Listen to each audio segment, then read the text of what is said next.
হাদিস শরীফের অর্থ হুজুরে পাক সাল্লাল্লাহু আলাইহি ওয়াসাল্লাম ইরশাদ করেন, যে ব্যক্তি লা ইলাহা ইল্লাল্লাহ বলিল তাহার জন্য জান্নাত ওয়াজিব হইয়া গেল। আর যে সুবহানাল্লাহি ওয়া বিহামদিহি 100 বার পড়িবে তাহার জন্য 1,24,000 নেকি লেখা হইবে। সাহাবা রাদিয়াল্লাহু আনহুম আরজ করিলেন, ইয়া রাসূলুল্লাহ সাল্লাল্লাহু আলাইহি ওয়াসাল্লাম, এমত অবস্থায় কিয়ামতের দিন কেহই তো ধ্বংস হইবে না। হুজুরে পাক সাল্লাল্লাহু আলাইহি ওয়াসাল্লাম উত্তর করিলেন, কোন লোক তবুও ধ্বংস হইবে, যেহেতু কিছু সংখ্যক লোক এত পুণ্য লইয়া আসিবে যে উহা পাহাড়ের উপর রাখা হইলে পাহাড় নিচু হইয়া যাইবে। তবে আল্লাহর নিয়ামতের মোকাবেলায় ওইসব নিশ্চিহ্ন হইয়া যাইবে। হ্যাঁ, আল্লাহ পাকের রহমত তাহাদিগকে সাহায্য করিবে।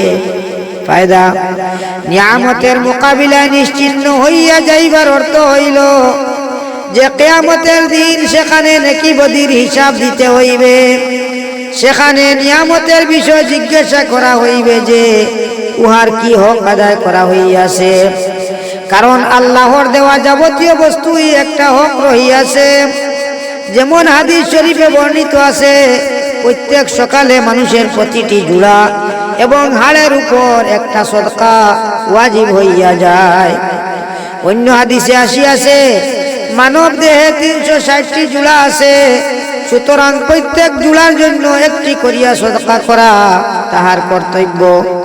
যেহেতু মৃত্যুর সমতুল্য নিদ্রা হইতে সুস্থ সবল অঙ্গ প্রত্যঙ্গ সহকারে তাকে নতুন জীবন দান করা হইয়াছে। সাহাবা রাদিয়াল্লাহু আনহুম আরজ করিলেন, ইয়া রাসূলুল্লাহ, এত বেশি সদকা করার সামর্থ্য কে রাখে? হুজুরে পাক সাল্লাল্লাহু আলাইহি ওয়াসাল্লাম ইরশাদ করেন, প্রত্যেক তাসবিহ একটা সদকা, প্রত্যেক তাকবীর একটা সদকা, কলিমা পড়া সদকা, রাস্তা হইতে কষ্টদায়ক বস্তু সরাইয়া ফেলা সদকা। এইরূপ অনেক সদকার আলাপ করিলেন। এইভাবে মানুষের মধ্যে আল্লাহর প্রদত্ত অনেক নিয়ামত রহিয়াছে। তাছাড়া খাওয়া পরা আরাম আয়েশ সবাই তো আল্লাহর নিয়ামত। আল্লাহ পাক পরওয়ারদিগার আলমে আমদারে বেশি বেশি তাসবিহ পড়ার তৌফিক দিক। আমিন।